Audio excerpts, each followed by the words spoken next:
നമസ്തേ പ്രിയമുള്ള പ്രേക്ഷകരെ. ഇവിടെ മേൽപ്പത്തൂർ നാരായണ ഭട്ടപാദരാൽ വിരചിതമായ ശ്രീമൻ നാരായണീയത്തിലെ ഹിരണ്യാക്ഷൻ്റെയും ഹിരണ്യകശുപുവിൻ്റെയും ഉൽപ്പത്തി എന്ന 11ാമത്തെ ദശകത്തിലെ 3ാമത്തെ ശ്ലോകമാണ് നാം ചർച്ച ചെയ്യുന്നത്.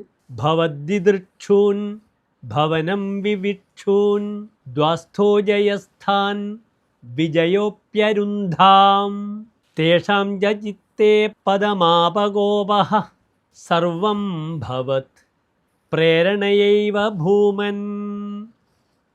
അടുത്തതായി പ്രസ്തുത ശ്ലോകത്തിൻ്റെ പദച്ഛേദം ശ്രദ്ധിക്കുക.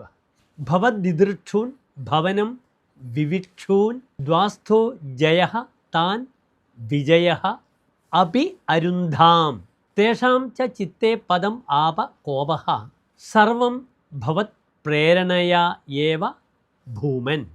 അടുത്തതായി പ്രസ്തുത ശ്ലോകത്തിൻ്റെ അന്വയമാണ് നാം ചർച്ച ചെയ്യുന്നത്. ശ്രദ്ധിക്കുക. ഭവദ്ദിദൃക്ഷൂൻ ഭവനം വിവിക്ഷൂൻ ത്വാൻ ദ്വാസ്ഥോ ജയഃ വിജയഃ അപി അരുന്ധാം തേഷാം ചിത്തേ കോപഃ പദം ആപ ച ഹേ ഭൂമൻ സർവം ഭവത് പ്രേരണയാ ഏവ. അല്ലയോ ഭഗവാനെ, ഭവത് ദർശനോത്സുകരും വൈകുണ്ഠമെന്ന അങ്ങയുടെ ഭവനത്തിൽ പ്രവേശിക്കുവാൻ വ്യഗ്രത പൂണ്ടവരുമായ ആ സനകാദി മഹർഷികളെ ദ്വാരപാലകരായ കാവൽക്കാരായ ജയവിജയന്മാർ തടയുന്നു. അപ്രകാരം തടഞ്ഞപ്പോൾ അവരുടെ മനസ്സിൽ കോപമുണ്ടാവുകയും ചെയ്യുന്നു.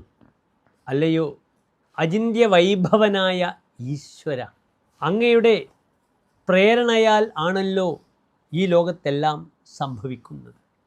നമസ്തേ.